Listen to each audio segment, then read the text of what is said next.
The Bite Me podcast is coming right up, and it is brought to you every week right here on YouTube by Freedom Boats. It is the best shallow running boat on the water, and there is a model perfect for you. The Chiquita 14, the Eagle 16, the Patriot 18, the Commander 21, the beautiful Warrior like I have 23, or the big boy that runs so shallow, the General 26. Chet Moore and Pooty can customize it however you'd like, and there's a dealer near you, whether it's the Boatyard in Kemah or dealerships in San Antonio, Beaumont, Corpus Christi, Port O'Connor, Houston, and Aransas Pass. Freedom Boats or freedomboatsusa.com. All right, here we go. Welcome in to the Bite Me podcast. Welcome in to everybody who's watching live on YouTube. If you are, I'm sure you're looking at me on my usual setup compared to where I am now, and it looks like a hostage video, but that's all right. I'm in a hotel in beautiful San Francisco, covering the I got to start doing Morse code with my eyes. I was going to say blink twice if it's okay. I didn't want to turn the camera the other way, because it's a bunch of mirrors like on the bathroom and the closet, and you just be staring at the back of my head the whole time. And I like to just. Now, what kind of hotel you in with mirrors on the ceiling? I didn't say ceiling. I didn't say ceiling. Nobody said ceiling. Nobody said that.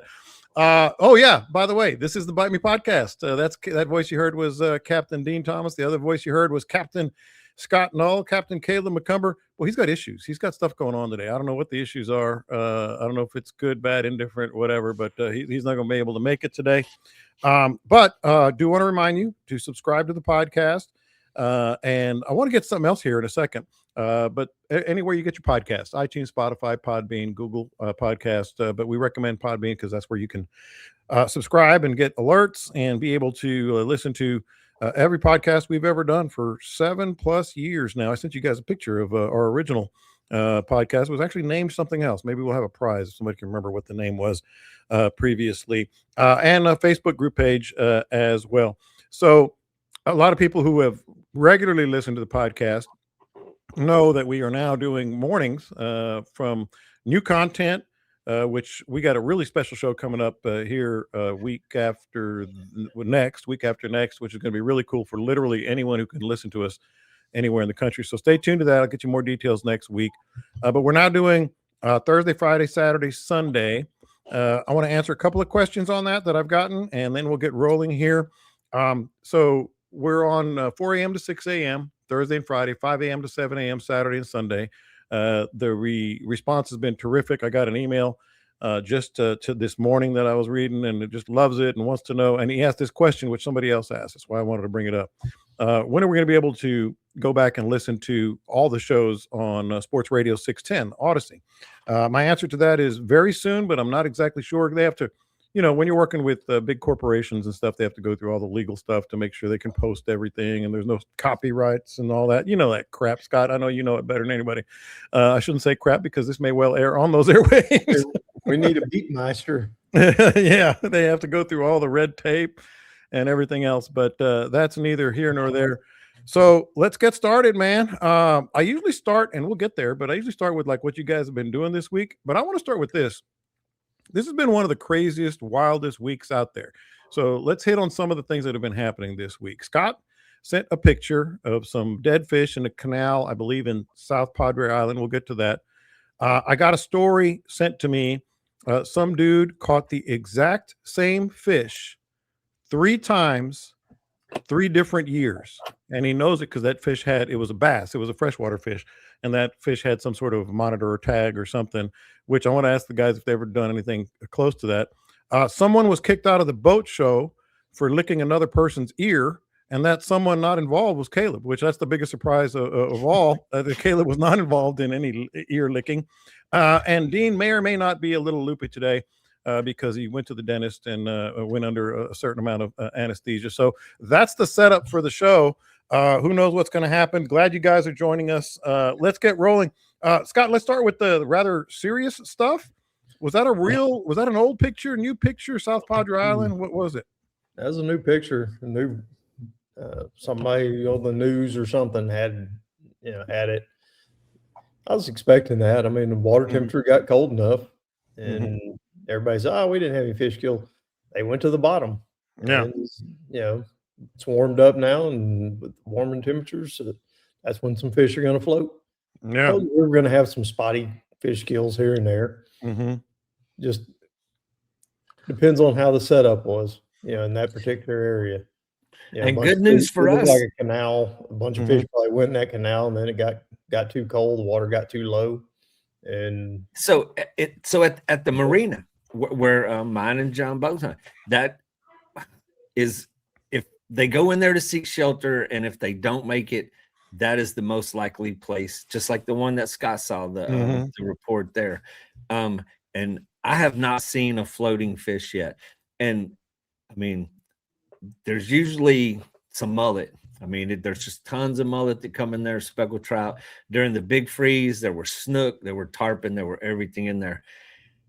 And thankfully, I have not seen a dead fish in Redfish Bay. So, but if I had to guess, your setup there at Hamptons is on the north side of the bay.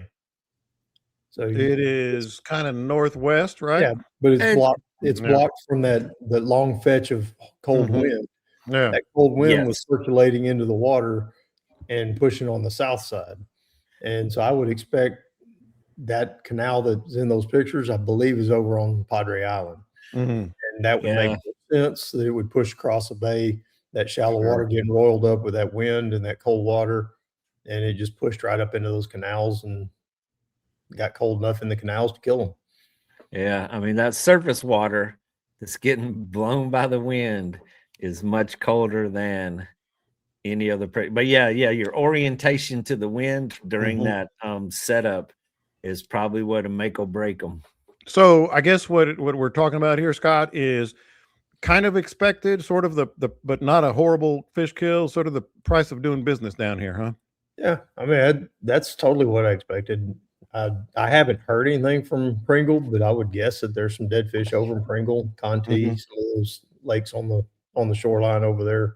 Yeah, that'd be my guess. I mean, I didn't go over there this week.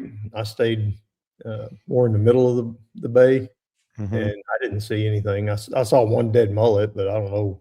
It could have been anything. I mean, I didn't do an autopsy on it or anything. So I'm not really sure what killed it.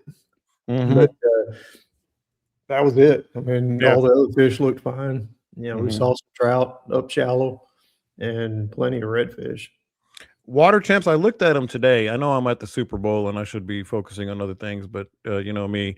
Did I see 62 down where we are, Dean? 62 degrees? Air temperature or water temperature? Water temp. Oh, water temperature for sure. Yeah, it's warmed up quick. Man. That's cool. And Perry says, John, I'm curious the view you have. I actually have a terrific view. I'm going to open the curtains and I'm going to tell you why the curtains are closed. my face gets completely black. But yeah, I have a great view of the San Francisco sky. We're downtown, Radio Row. For those who don't know, my day job for the last 40 plus years has been covering sports, and this is my 16th Super Bowl that I've been able to come to, and a lot of interviews, a lot of cool people. Today was a very busy day. Wednesday and Thursday are the busiest days on radio. That's when all the celebrities show up. They're going to all the parties and stuff, and we've been able to interview some really famous people here and there. So it's kind of cool. But all leading up to the Super Bowl on Sunday. So I've been doing that a while. But all right, so I did want to ask you about this. It just was like a kind of a eyebrow raising moment. So there's a fella up in the Dallas area. I don't have the details because I just jotted down the note, so I don't know what body of water, but he's a bass fisherman, avid bass fisherman. So doesn't necessarily pertain to this, but we can talk about it this way. So in 2023, he caught a largemouth bass, and I want to say it was like 6 or 7 pounds. 2025, he caught the exact same bass, and I'm guessing obviously he was fishing near the same area, maybe not. And it was like I want to say 8+ pounds, and he put it back, of course. And 2 weeks ago, he was fishing again in the same body of water, and this bass had some sort of tag or whatever it might have been, chip or something. He caught the same black bass, 3 different years, same fish, caught it 3 different times, the same guy. That to me is like, that's one of the most amazing accomplishments by sheer luck. 3 times. I've heard of some people. And so what did he, do you know what body of water this was? I'll look at as y'all are talking. Have y'all ever done anything similar to that? Yeah. No. Mm-hmm. I can't recall anything like that. Not years apart, but 1 week apart. Yeah. Well, actually, it was less than a week. It was like 2 or 3 days. I had Doug Pike and his boy out, Mm-hmm. and I caught this redfish, or my customer had caught a redfish, and then it was very obvious he had a shark bite or something, a dolphin, something had gotten on him, and his pec fin was all jacked up. I mean, like really bad, Mm-hmm. and it had all healed up. Yeah, he's just swimming with one fin on one side. He's swimming in circles. Yeah. And it was either the next day or 2 days later, I had Doug and his boy out, Christian, Mm-hmm. and we caught that same redfish. That's why you caught him again. He was swimming in a In circle. a circle, you knew where he was. That son of a gun was about 1.5 miles away. That's a big circle. Maybe it was figure eights. I caught him at the front of greens, and then the next day or 2 days later, we caught him at the very back end of greens. And I told Doug, I said, we caught that fish a couple of days ago. And he said, oh, no way. And I pulled up the picture on my phone. We compared it, and it was the same damn fish. So we talk on here about whether or not fish can learn. That one doesn't learn really That well. one, the stupid fish. By the way, Dean, before I ask you if you've had anything, I did find it. It is now a 13-pound bass, and they call him the luckiest angler in Texas. His name is Ross Gomez. He caught in 23, 25, and late January of 2026 on Lake Allen Henry. I do not know where Lake Allen Henry Up is. in the Dallas area somewhere. Is that right? I thought the bass was bigger than that the first time he caught. I thought It might have been. Maybe I misremembered that. It was Sherrilunker. That's why he knows what it is. Oh, okay. The Sherrilunker, if it's over a certain size, I forgot what it is now, 11, 12 pounds. I think it's 13 pounds It's to get 13. in the program. Mm-hmm. But he had donated it to the Sherrilunker. Well, once they spawn them, then they put them back in the lake again. Mm-hmm. And so he's done this 3 times now with the same fish. I'm looking at Lake Allen Henry now. It is not small. No, it's a lake. It's not some it's spot. like there was something on the story. He caught it off the same damn dock.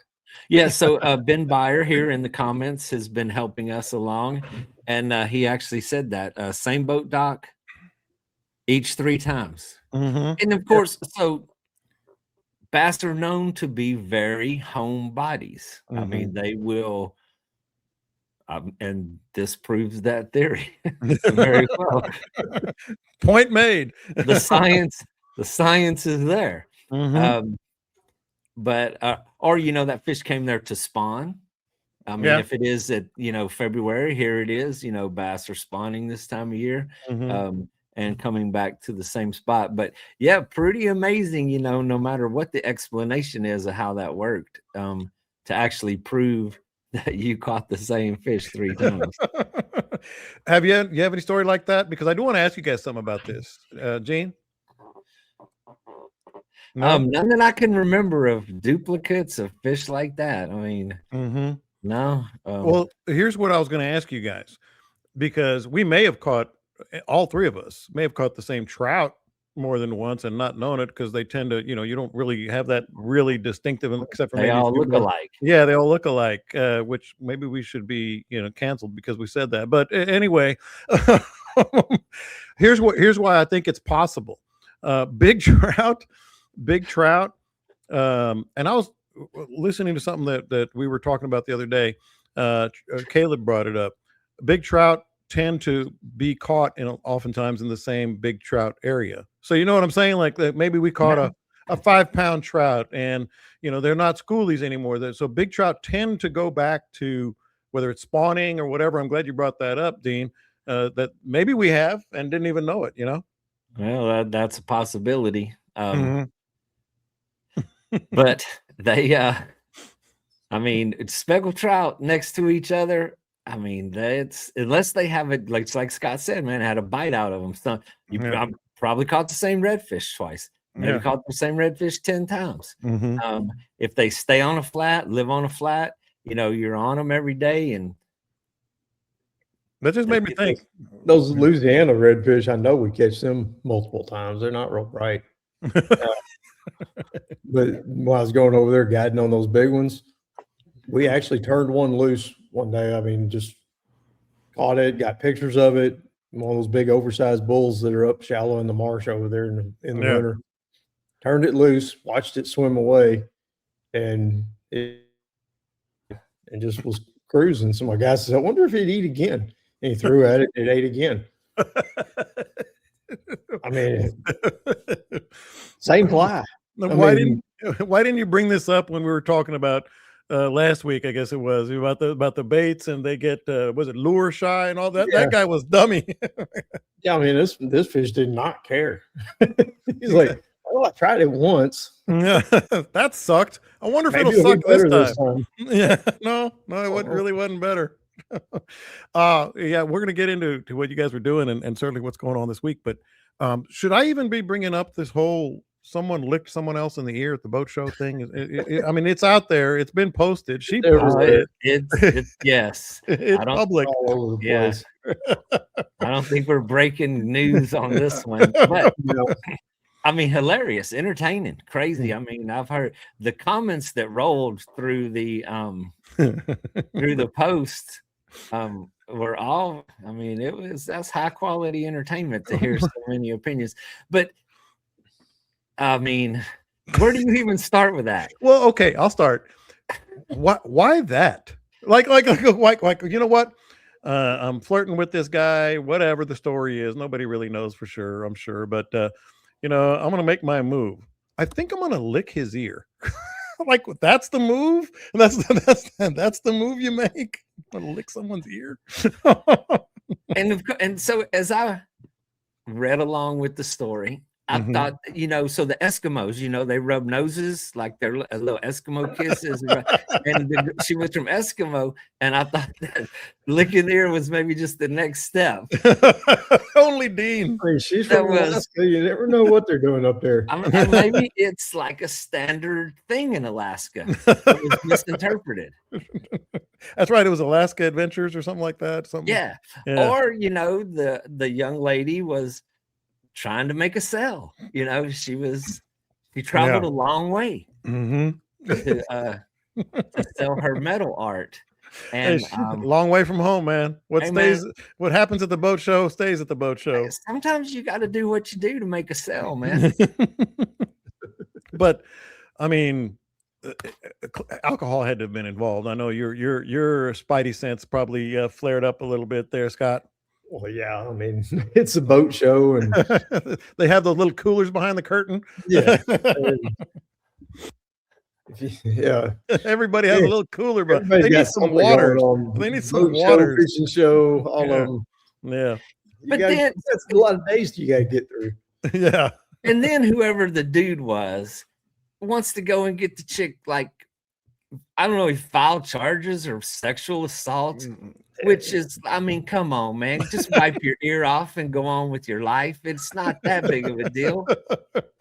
Every once in a while in fishing, a reel comes along that changes the game. That reel is here, and if you're not using one, your friends are, and they're probably catching more fish. For sure, they're fishing with more confidence and comfort. Bates reels are the fishing industry's original CNC milled, one-piece aluminum, low-profile frame, built to last, it's built to fish. All Bates reels saltwater ready and good to go. You know I've got them on my boat. You should too. All reels, 3-year no BS warranty, and they mean that. And a 30-day money-back guarantee. If you're dissatisfied, you will not be. I say it all the time. It is true. No bull, just baits. Oh, well, or just leave it at getting her thrown out. I think that's what he ultimately did, or somebody did. And even that's too much. Yeah, even that far. Yeah. Just say, hey, man, or not, whatever. And Caleb said he talked to the officers that escorted her out, and they were laughing about it. Yeah. I saw Caleb with a Q-tip. I'm just saying. But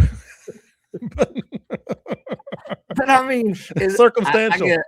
I guess the world that we live in now, that is grounds to get you removed. Hypersensitivity out there, you can't just lick an ear and move on with your life.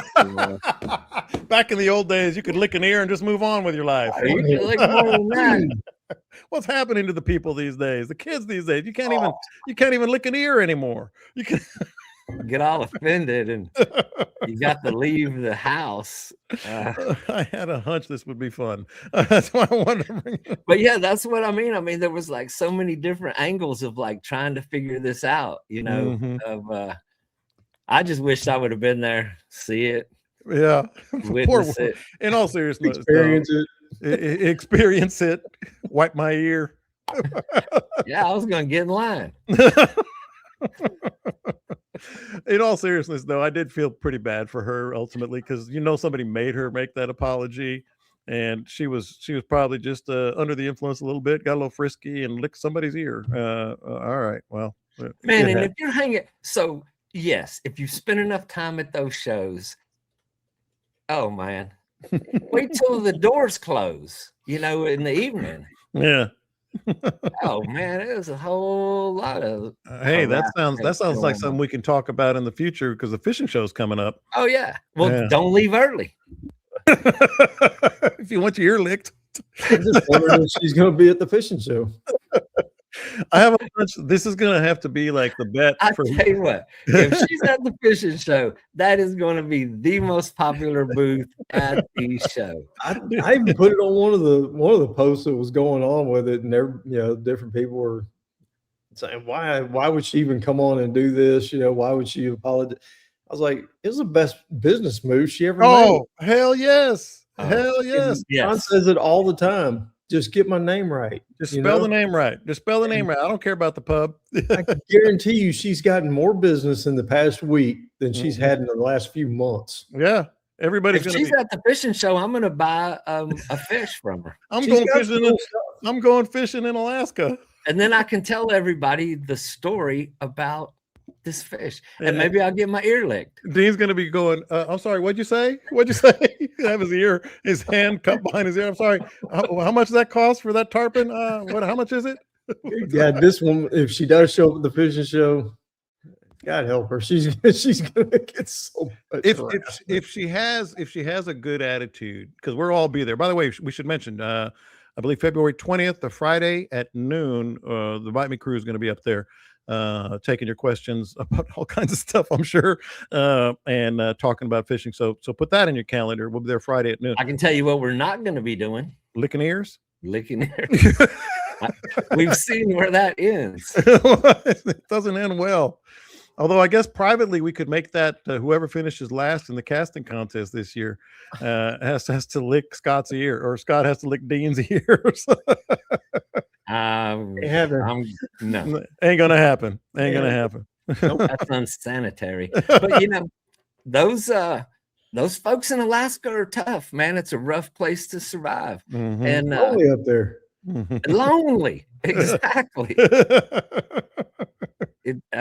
It's got to be just common courtesy that was misinterpreted. Oh my goodness, it's a greeting in Alaska. All right, so how you guys been? How you guys been fishing and everything? We're 20 minutes in. I didn't even get to that part. Man, I've missed a couple days. Been visiting family in Houston, but in between, and I'm said this repeatedly over the last 6 weeks. If you aren't fishing in January and February, timing it in between the cold fronts, you are missing the best fishing of the year. It was without a doubt the fewest people, low tides, fish piled up. It has been amazing.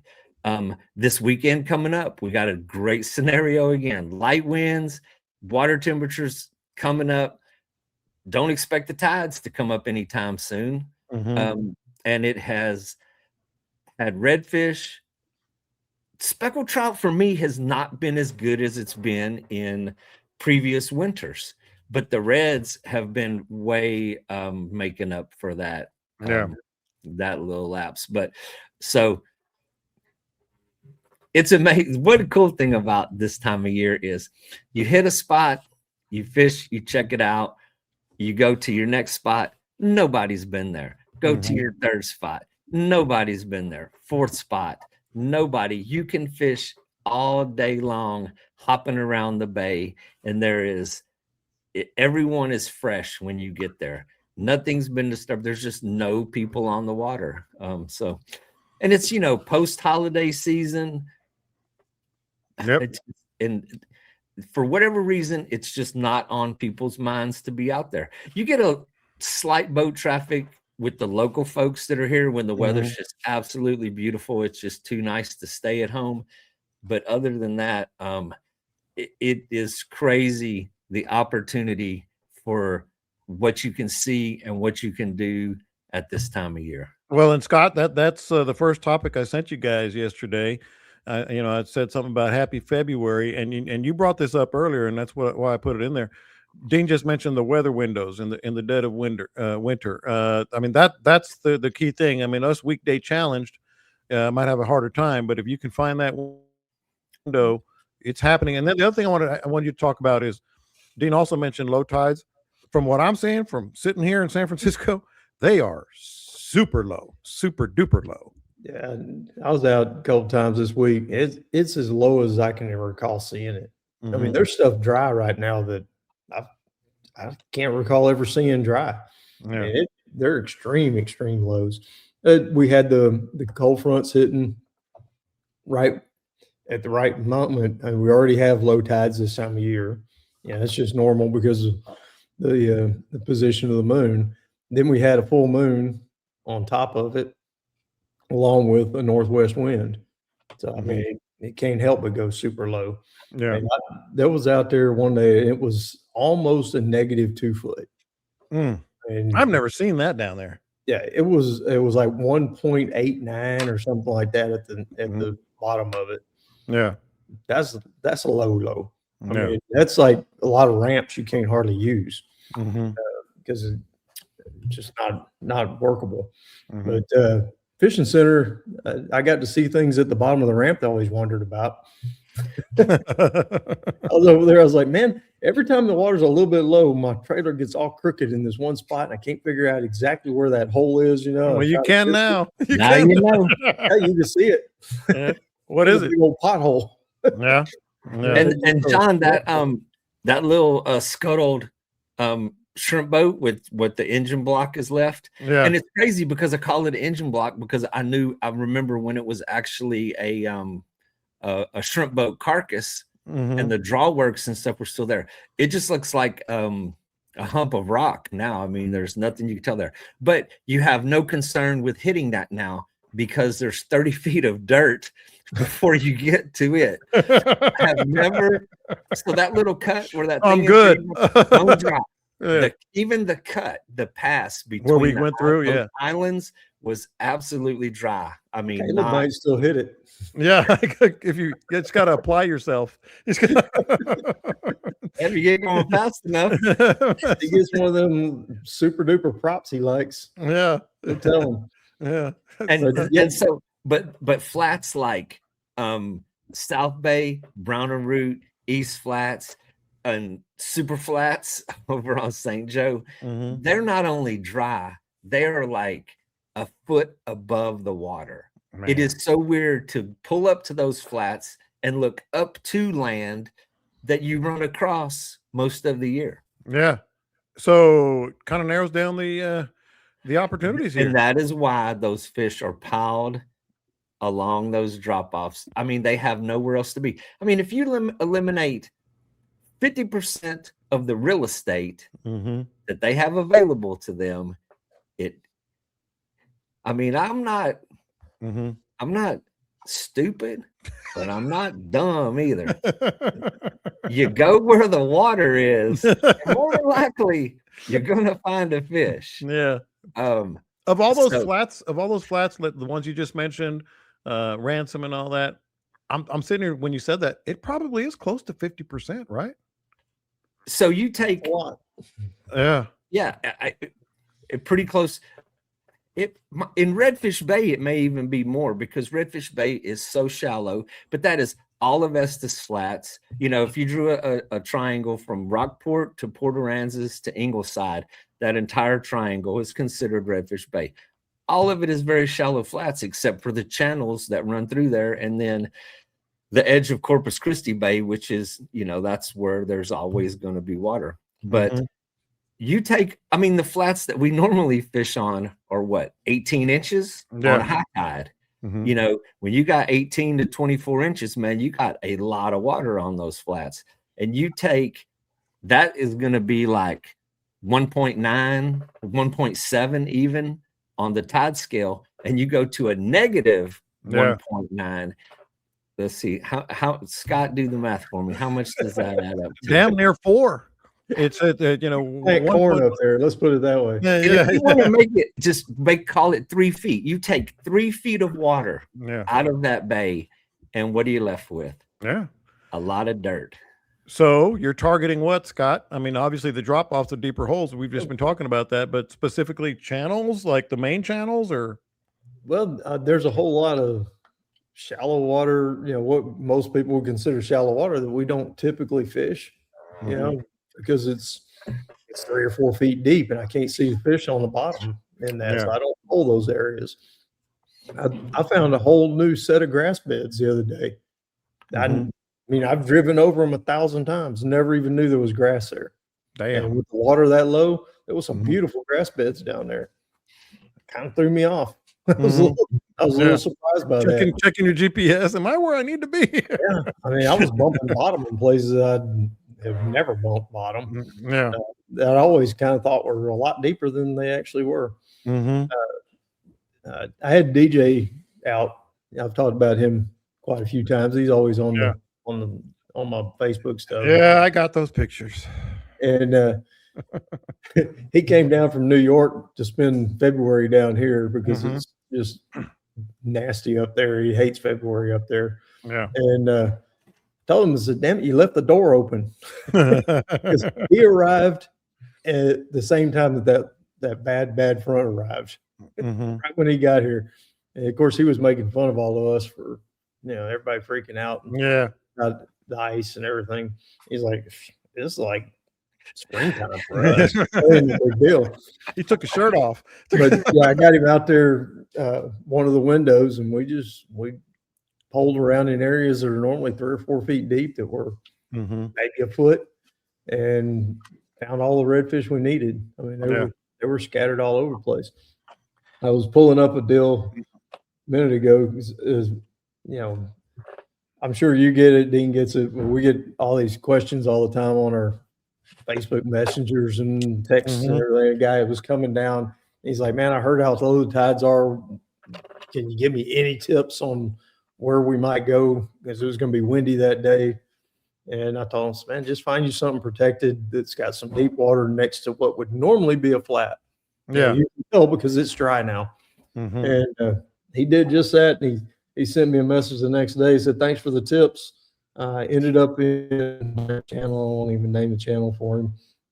Hiding from the wind. We fished some docks, about 3 to 4 feet of water, caught probably 100 plus reds between 3 boats. Dang. Ranged 15 to 24 inches, eating literally anything you put on the hook. Yeah. And that was, he was just sending me a little thank you for pointing him in the right direction. I was like, I just pointed you to where water was. Yeah. Some of it, it's almost like fishing for dummies. You know, just find where there was a flat and find the deep water that goes into that flat. Yeah. And like David said, hey, come on. Come on. You know, we've got all these big flats that we always fish, Yeah. and they always have fish on them. Those fish had to go somewhere. They're going to go to the closest place that's deep enough for them to get comfortable. So just drive around and look for those big open flats, and then somewhere near that, Dean's getting mad now. Dean's getting mad. Hey, and of course, a super fan of the podcast, longtime friend of Scott and myself, John Cargus, who came out and fished with me. He's on right now with us, and he's our go-to reptile or just all things nature expert. And his story is amazing. I mean, the dude has done some incredible nature adventures, nature conservancy. I can't even name all the things that he's worked with.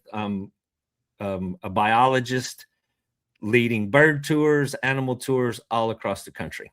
And so, but avid fisherman and huge fan of the podcast, came out and fished with me. And man, we pulled up. It was one of those days where when I stopped the boat, both sides of the boat just blew up.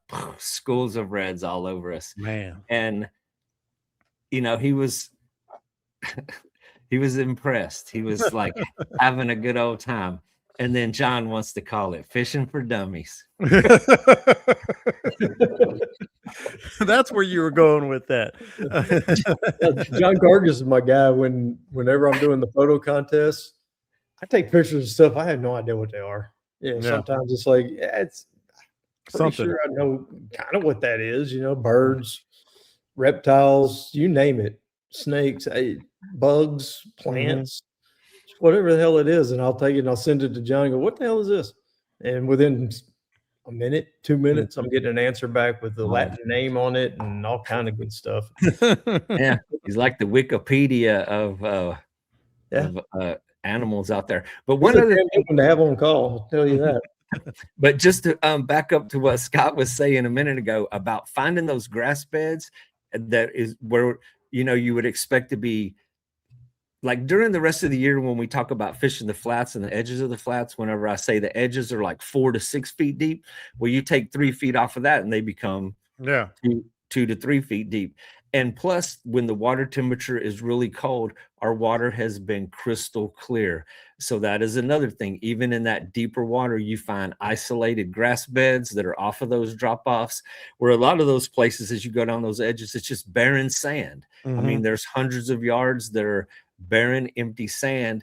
And when you're out there exploring in the wintertime with those low tides and that crystal clear water, you will find things in deeper water, not just the shallow stuff that's poking up, that is great to put a little reminder on to come back and try that thing later in the season. And those are spots that are not real obvious to most people. So when you find those grass beds that are out there, it's something that you can kind of exploit, you know, that other people are not hitting it on a daily basis. And if there's fish that are living there, you got a good shot at some good fish that other people may be overlooking.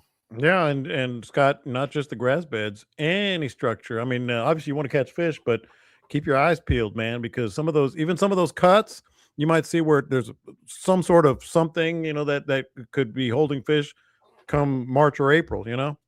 Yeah, I saw one that actually it's a big mud bar, and I've known about it forever. But it had a little, almost like an elbow J hook that came out, and there was a little deeper water back behind that J hook, and it was maybe a foot deep. And we found a whole school of reds in there, and that was, it's something. I've been over that sandbar a bunch. Never really noticed that there was just, and we're only talking about, it was maybe 6 or 8 inches deeper, but it made a difference. It's a regular stop for me, and it should be for you too. Anglers Anonymous in Katy. It's a candy store for fishermen that's going to make your head spin and help make you a better fisherman. You got to see the expanded store too, and you got to chat it up with Mike and Chris Butler, all the guys at Anglers Anonymous. They'll answer your questions honestly, and they'll get you what you need. Reels, rods, lures, they have it all, and apparel that's off the chart. And of course, the calling card service. Real repair, they turn it around for you quickly, and you will be happy. That's Anglers Anonymous in Katy or anglersanonymous.tx.com. There was another cut that leads into a flat that I go to all the time, and I've run that cut I don't know how many times. And on shallow water, I know I got to be in this, I know where the mud bar starts over on the side where it gets real skinny. And I was always running through there up closer to the bank. Turns out over by the mud bar, right at the tip of it, there's a deeper channel right there, because where I would normally run was completely dry. Yeah. But there was still water going through that one little spot. And I was like, Closer to the shoreline? A little bit out. Oh, wow. A little further out. And I was like, okay, well, next time I'm running through there that's what I'm talking about. Yeah. I know exactly where I need to run now to make it through there. That's the kind of cool stuff that you get to see when it's really the water's out like this. I know a lot of people that say, man, I ain't going out because it's, the water's so shallow, I'm afraid I'm going to get stuck. I did see towboat out. Sea tow and towboat both have been very busy. Yeah, they're making a killing right now. But see, even a dummy can find that J hook. Genius. It's a very popular book, line of books, Fishing for Dummies. That should be your next book. I know you guys are I'm just dying that I can't be out there right now. But I know it sounds weird coming from someone who's covering the Super Bowl. But And so what is, and so a minute ago you mentioned the weekday challenge. I forget which one is appropriate, but yes, the last 3 weekends, whenever you said on Wednesday or Thursday, I'm going. I don't care what the weather's doing. I'm going to be there. And on Friday, I get the text. It's just, he's like, man, I ain't doing it. It ain't happening. The Mondays through Wednesdays on all 3 of those weeks have been ridiculous. You're welcome. It's my fault. You're welcome. All right. So, water temps, as I mentioned, 62 is what I saw this morning. But I was wondering. I just checked and saw 64.6. Damn. Port O'Connor. Dang. And the shallow flat will warm up even more. That's, the channels, the deeper water is going to be colder, but these shallow flats that's getting the sunshine on them. And then when the sun shines on the mud, it warms up. Tide comes in as that water flows across that warm mud. It gets much warmer than the channels. Yeah. So they're later in the show, we usually do the what would Scott do, what would Dean do? There's not going to be any use for that right now, today, I should say, because you guys are kind of talking about it. So I want to kind of get into more specifics of fishing this time of year. People are conditioned, Scott. Oh, it's February. Got to really work the bait slow. Got to just drag it down across the bottom, and they like to wade fish and really work it slow. If you're looking at the water temps and you're looking at the deeper water, well, I don't want to answer for you, but I know what I'd be doing. I'd be doing the same dang thing I always do with my baits. Yeah, it's not affecting them right now. Now, behind that cold snap, the day that DJ and I got out, they were a little slow and sluggish early, but by later in the afternoon, we didn't even go out until about 9:30. And then by later in the afternoon, we got some good eats. We're throwing the fly in there. That's all. DJ's all fly, 100%. Yeah. And when there was no hesitation in them. There was mullet moving around. There was finger mullet, big mullet. The dolphin were going crazy, pushing the edges. So there was fish all along the edges of the channels. Yeah. Dolphin were just tearing things up. Yeah. It's real easy for them too, because everything's all compacted into whatever water's left. But I wouldn't change anything. Honestly, we were throwing fly, but soft plastic, plug, whatever you wanted to use would probably work just fine. The fish were hungry. It was like that guy that I gave the tip to. He said, whatever we threw in, we caught redfish. So go ahead. It'd be a good time to take a lure that you're not real confident with and go build some confidence with it right now. Yeah, that's true. Dean's tying lures as we're speaking. The one thing that I would add to that is everything has been subsurface. I mean, and I have been a little hard-headed, and where we found those schools of reds and thrown top waters across them, they're not coming up to hit that top water. I have not fooled one into that. And even when John and I were fishing, with all of those fish, the schools that we were seeing, they still were not that easy to catch. They were spooky. You had to go super slow. You had to creep up on that school and make a cast to them before they saw the boat. A good long cast, super slow on the troll motor, would get a hit. But if you ran up on that school and you could see them swimming all under the boat, just swarming, mud stirs everywhere, you were not going to get one of those fish to pick up a bait. But they would run 50 feet or 100 feet down the shoreline, and they would settle back down again. And then you put the effort into going a super slow approach and making a cast into them as they're sitting on those little. And I mean, what we have here in Redfish Bay, I mean, you'll hear Scott and like up in the marsh where you have legitimate drains, where there's a creek that comes from a lake, where it is a well-defined drain. Along the edges of the flats of Redfish Bay, there's just indentions. So there's like a sandbar that borders all of these shallow flats, whether at Ransom Island, Trailer Island, any of those, you just have these sand pockets that go up into the sandbar. And they tend to gather in those sand pockets along those edges. So as you move along slow, when you get within range, you want to throw at every mini drain, if you want to call it that. It's just not like a long creek drain that's draining, but it is definitely an indention where when water runs off those flats, it carves out a little hole. Yeah. Scott, is there in your mind or just in general a magic temperature when you, all right, we need to slow things down here with the presentation and such? I just watch what the bait fish are doing. So what we're looking at on temperatures, that's at one station. And like here, it's at the end of the little jetties and out at the big jetties. That's totally different from the flats. You know, like Dean was saying, that shallow water warms up a lot faster and the bait fish react to it. I just watch whatever the bait fish are doing.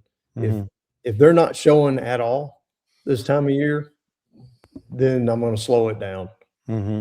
That tells me that the bait fish aren't very active, and that's my clue to slow it down. If I'm seeing bait fish and they're up moving around, and I mean, those mullet this week, they weren't going at all. They looked just like normal.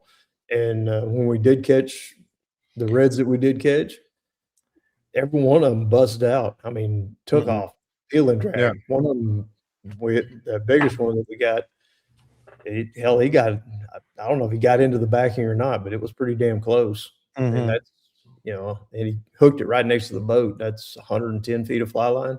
Yeah. And that fish was not slowing down. They're fired up. You know, the water temperature's in the 60s. Everything's fine. That day it was probably mid 50s at the markers, but where we were, it was probably 4, 5, 10 degrees warmer than that. So how about you, Dean? You catching them regular just as well? To the original question of what is the magic number of temperature wise, I don't think there's actually a magic number, but it is when temperatures have stabilized. You don't want a drastic drop.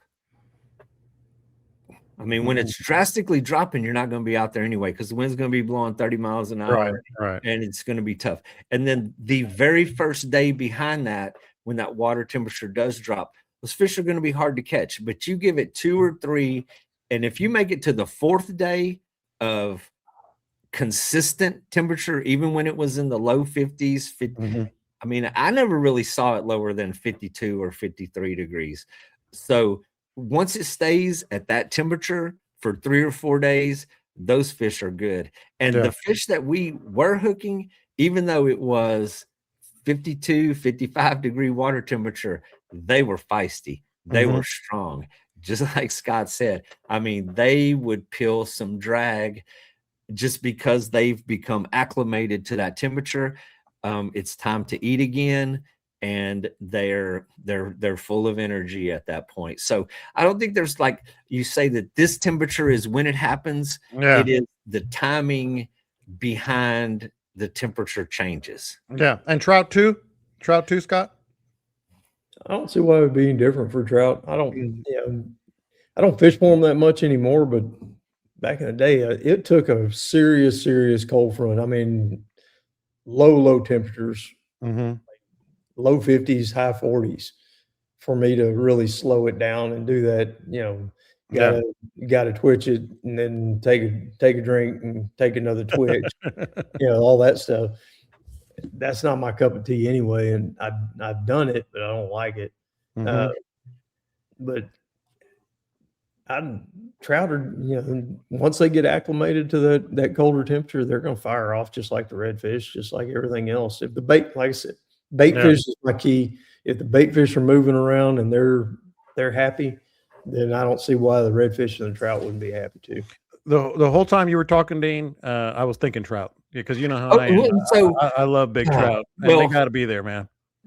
Historically, at this time of year, I am catching more speckled trout than redfish, which just goes to show I don't care how smart you think you are or what you think you know. The fish are going to do what they're going to do. This year, the past 2 months have been very difficult for speckled trout for me. They're waiting for me. It could be. Maybe it's you're the missing link. They're looking at each other going, no, not yet, not this guy. At this time of year, we're catching more speckled trout, and then a redfish is mixed in, but it has been exactly the opposite. Now, we have seen some really big speckled trout. We've seen speckled trout 25 to 28 inches cruising on the fringes of those reds. Have not got any of them to eat. Yeah. But once you see that fish has already seen you also. Well, if you're in the boat, if you're on the troll motor and you're moving and you see that fish has been aware of you since way before you saw it. But to see them and know they're in the vicinity and not be able to get them to bite or not even catch one as a byproduct of everything else has really just been a mystery to me over the last couple of weeks. Tell them I'll be there in a seen little bit. A whole lot of the trout guys that I'm friends with on Facebook. They're posting some big fish. There was one the other day, just over 10 pounds. Oh, one of the guys got down toward the Baffin. And it's that time of year, you know, when the big fish are gonna eat if that's what you want to go do. And there's a whole lot of February left too. Yeah. Go stand in one place and chunk and get that one big bite. Use big baits and get your big one. Yeah. And y'all know that patience is not one of my finer virtues. We do know that. So of all your fine virtues, the list is long. Patience is not one. And so I'm looking forward to it. Although we're going to Costa Rica the week 9 days, man. Yeah, man. 10 days, 11. I don't know. It's in about a week and a half, man. I got to get me a tuna. Today, I know that's a big ask. The temperature in Costa Rica was 53 degrees today. Wow. Yes. So this little north wind. I was talking to my son in Nicaragua yesterday. He was like, man, it is cold. He was freaking out. He was like, it's so cold here. And then this morning, as I follow along on the Maverick Sport Fishing and the other Costa Rica fishing pages, and it was 53 degrees in Costa Rica today, which was crazy for that part of the world. Yeah, I'm looking forward to it. We need it after a pretty big run here of work that we've all had. Okay, so I want to bring something on the air before we get out of here that we talked about off the air, because we have so many listeners, obviously a lot of cut from the same cloth that we are, but a lot with families and children and grandchildren and maybe want to just get their kids and grandkids on some fish, which means bait, which means cut mullet, shrimp. Scott was talking off air about fish bites, which I really like a lot too. So I want to because I'm just going to fall on the sword. I haven't thrown, cut mullet or cut bait for fish in a long time, but now I got a 3-year-old granddaughter, and she always wants to quote, "go fast on the boat with Pawpaw." So I want to take her maybe in the springtime or March or something like that to catch some fish, which means bait, dead bait. And you guys, we've all done it, but we haven't really talked about it a lot, Scott. Actually, I'm gonna start with Dean, because I actually I do it a lot. I mean, I do fish with families, I fish with kids, and it was funny because John mentions, how do you rig up for? I didn't even remember. I fell out of my chair because I was like, "Can you tie a hook on a string?" Fishing. That could be the first chapter in your book of fishing for dummies. No, but what I was saying is I used to use like a little what do they call egg weight, then a leader and then a hook. And I didn't know if that's still the best way to do it. So I was like, it's been so long, I don't even know if that's right. That is one thing that will never change. Typically what I do with them, 18, 24 inches of leader with a little bitty swivel and have the weight above that swivel. And then just a small kale hook, like a number 1 kale hook. I've suggested the fish bites to you because they will stay on a hook. Mm-hmm. And a lot of times what the kids are catching, a little piggy perch and things like that. You go buy a bunch of shrimp and put it on there, that shrimp's soft, and they just pick it all off of there. Then you spend all day long doing nothing but baiting a hook. Yeah. Over and over and over and over and over again. The fish bites, they stay on really well. In fact, you got to cut them off at the end of the day. I mean, they will stay on there really well. All right. I'm going to tell everybody my secret. All right. Get your notepad and your pencil out. All right. This is chapter 1. Hold on. This is how it's done. What you want to do is get pony mullet, probably 6 to 7 inches long, a mullet that you can cut into about 4 pieces and make a nice chunk of bait. And the trick is you get those mullet frozen. If they have them frozen, you want to have them frozen. If they're not frozen, you get them the day before and you put them in the freezer.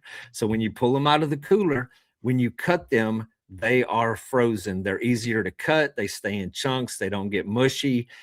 It just works really well. I use a 2/0 circle hook, but I do not pin the weight up above the leader. I use like no more than an 1/8 ounce just to get it to sink, but I let the weight slip down to the hook. And you throw that piece of frozen mullet out there. That way the piggies cannot tear it up so quick. It gives it more time to stay in the water, and it is money. Mm-hmm. And then the thing when it comes to bait, you have to be patient. You know, you're throwing those mullet out there. That scent, it's got oil, it's got flavor. And that's what I tell people all the time. When you cut the piece that's got the little gut packet in the middle, that's the bonus piece. It's got the juicy middle flavor packet in it. And that one is it's like the fruit on the bottom of a yogurt cup. Well, it's like that that gum with the squirt in the middle. But you throw that out there, and as it's sitting, it is putting all of that flavor, that scent in the water. And as it's drifting across the flats, those reds will zero in on that smell, and they will come and find that thing. And it doesn't matter if you throw it into 2 feet of thick grass, they will go in there and root it out of that grass and find it. So you don't have to throw it in sand holes, just throw it out there amongst the grass beds, and they will come and find it. But the trick is to go with it frozen. Keep it frozen, cut it frozen, throw it out there. It's mullet popsicles. Who doesn't like a popsicle? This is a game changer, people. Show your boat how much you love it. Take it to Gulf Coast Marine Shield. When I say a complete game changer, it doesn't even do justice how much better, more efficient, and gorgeous your boat will be. New boat, older boat, big boat, or small boat. Gulf Coast Marine Shield offers incredible surface protection, from marine protection film to window film, as in your electronics, and ceramic coatings. Your boat will never look better, and it all adds up to complete protection from salt, sand, while helping protect your paint and gel coat. 832-930-5655, Gulf Coast Marine Shield. Go ahead, Scott. John, you're talking about all different levels of kids too, though. Yeah, like your granddaughter, 3 years old. Yeah, your granddaughter. That's why I was saying, with the little ones, the fish bites, because they lose their patience. They want to reel it in. They're not going to leave it sitting out there like Dean's talking about, letting the mullet soak it and disperse the scent. Kids want to reel it in. I mean, you throw it out there for them, or they can throw it, and you look over there and they're reeling. Yeah, hey, even grown-ups want to reel it in. Yeah, adults too. But with the fish bites, the other thing, if you don't get the fish bites, one I found is squid. You take squid and you get the legs on that squid and you put them on a hook, and they don't come off real easy either. The little piggy perch stuff can peck on that. But what I like about fishing that kind of stuff for the kids don't care what they're catching. Yeah, perch it doesn't have to be a redfish. It doesn't have to be a keeper fish. It doesn't have to be anything except something that pulls. Yeah. And one of the biggest hits last summer was when we caught a ribbon fish. We caught it's all giant, swirling around.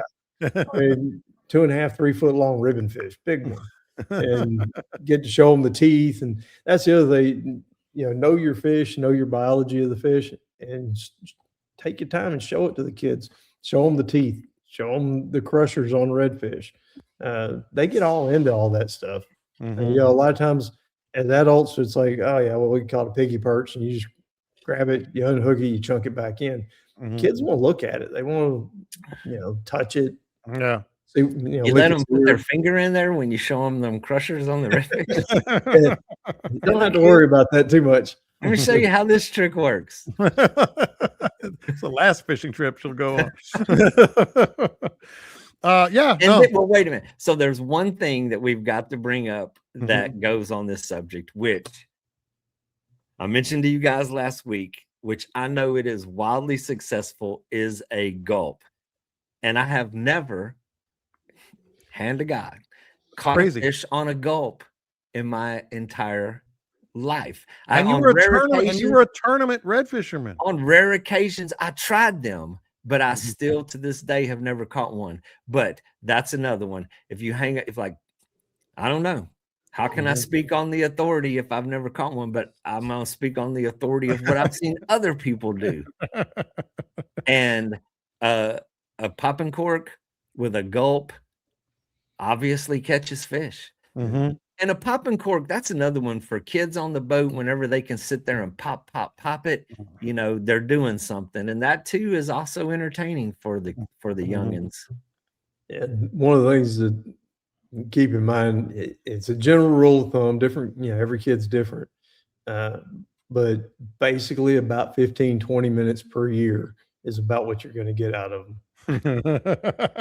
That's a good rule of thumb. 20 minutes. Yeah. Until 2027.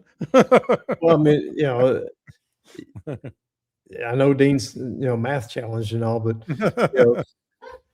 you get you a 5-year-old, you got maybe an hour and a half. And then it's crazy because you get those kids, even like with mullet, and you get them hooked up on a big red.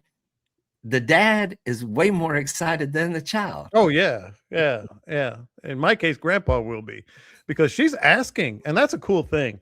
Like I took her on I guess it was during the feeding frenzy in September. I took her on a boat ride. We went to the island. And then she caught a hardhead off the back of the dock at their place. And at least once a week since, go real fast on Hawpaw's boat, go fishing on Hawpaw's boat. So I got to do it. I mean, it's like it's non-negotiable. I mean, it's You'd be a bad grandpa if you don't make that. I know that is a non-negotiable item.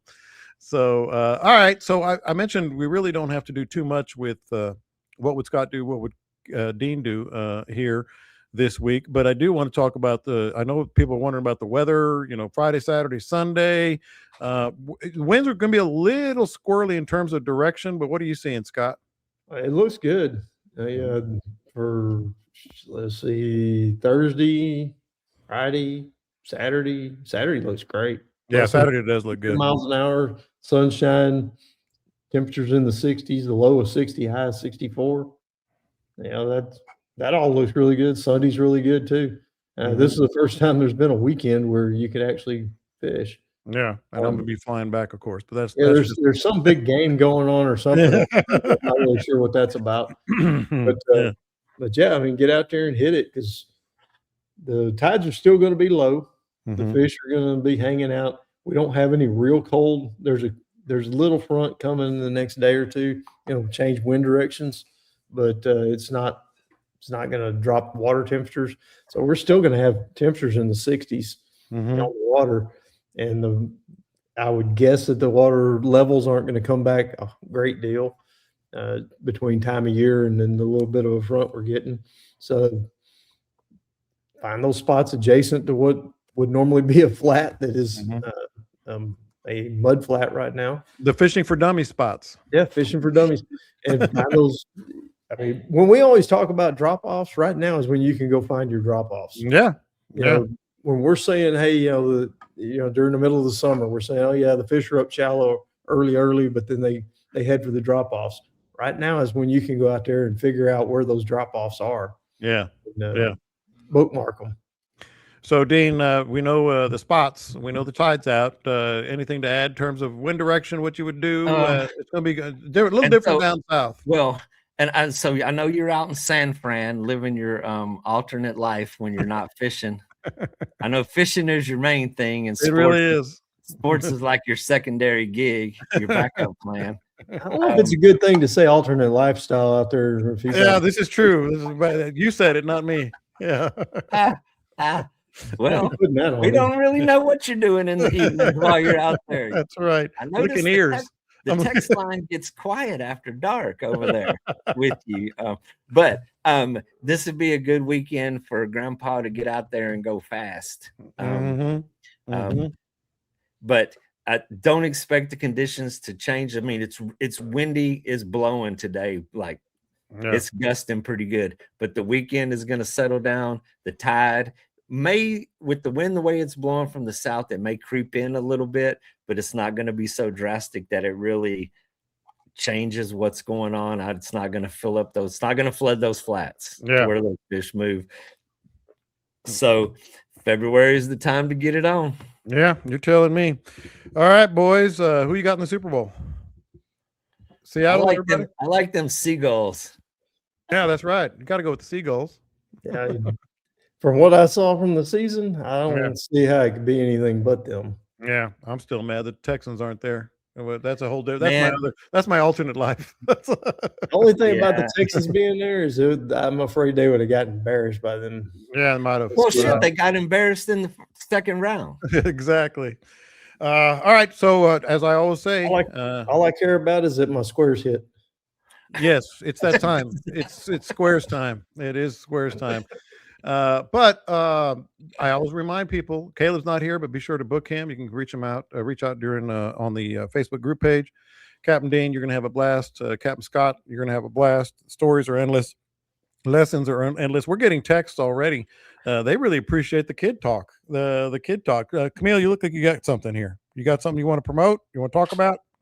No, not really. I'm going to Mexico. You're going to Mexico. You're just being friendly is all you're doing. I will be Escondido.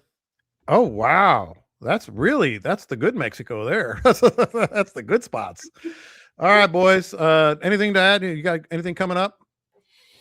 No, just call me. Let's go fishing, man. A lot of days open. People are, I hear that all the time. I was going to call you, but I knew you were booked. Yeah. Call me. Yeah. Call me. That's a common refrain around all the time is, man, I just figured you'd be booked. The other one I get is, well, I don't fly fish, but I'd really like to fish with you. Mm-hmm. I've said it on here 1,000 times, I think.